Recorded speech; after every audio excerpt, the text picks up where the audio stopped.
Aria. And it is, in English, it's wrote A-R-I-A. And you know what that is in English?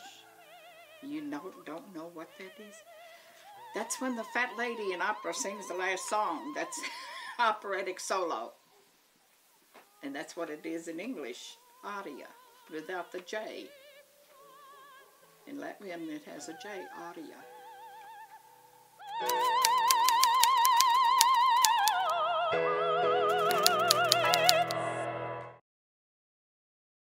I'm the oldest. I'm 80, and my sister's 74, 73. The next one to me is Lima, and the next after her is Osma.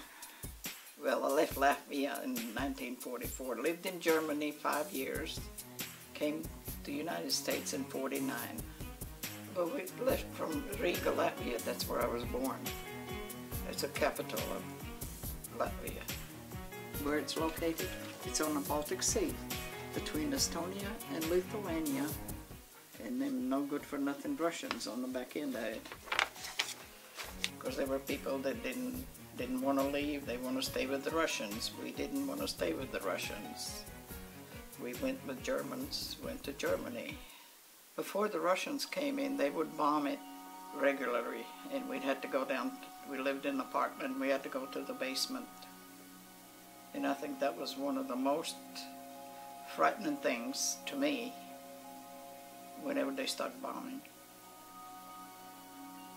And that's what's fixing to happen over there again now. Because then countries are just vulnerable for Russia. They don't have no armies, no nothing. It'd be like in that book, Striving Latvia. With what? Nothing. You couldn't raise nothing. If you raised the pig or cow, or you had to give it to the government. Of course, they don't ever tell that in that book. Yeah, you read that piece in there. They'll give you kind of idea what kind of crap they put out. Karlsruhe, Germany. There was a camp there. In this camp, there wasn't enough beds, so we had to sleep on tables. The United States was bombing everything. And every time they bombed, then the tables would do like that. And I never could get used to that. And we went from camp to camp, called misplaced persons camps. And my dad went to work for the United States Army, and that's where we got papers and everything to come to the United States. The seas were rough. I never did get seasick. I would now, but I didn't then. But we slept on cots that were built on the ship's wall. We ate in the, whatever they call their eating place. You got trays, and the ship would go like that, and the trays would go down there, and then they come right back to where you were. Hopefully you had the right tray in front of you. My feelings, I was scared to death.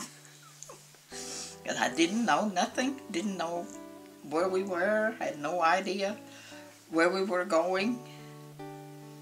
But when we got on the train, there was a captain on there. He was from California. He was trying to talk to us, you know. The only thing I remember of him saying, he says, "Do not get married." That was the last thing before we got off that train. That's what he said, "Do not get married." You can say, I run away. I come back to Plainview and married Don. We moved to Indianapolis in November, and I was back here in December, back in Plainview. And we got married in January. We were married 58 years when he passed away. Okay, had 2 boys and a girl. Roger Dale, Donette, and Michael Don. And Roger was almost 60 years old when he passed away. And I have 1, 2, 3, 4, 5, 6, 7. I have 8 grandchildren, 2 great-grandchildren. I don't know, I'm enjoying my life. I have no complaints whatsoever. Not about America or sometimes, well, I shouldn't say that. I do have complaints about our president, but then everybody does. But I wouldn't change anything.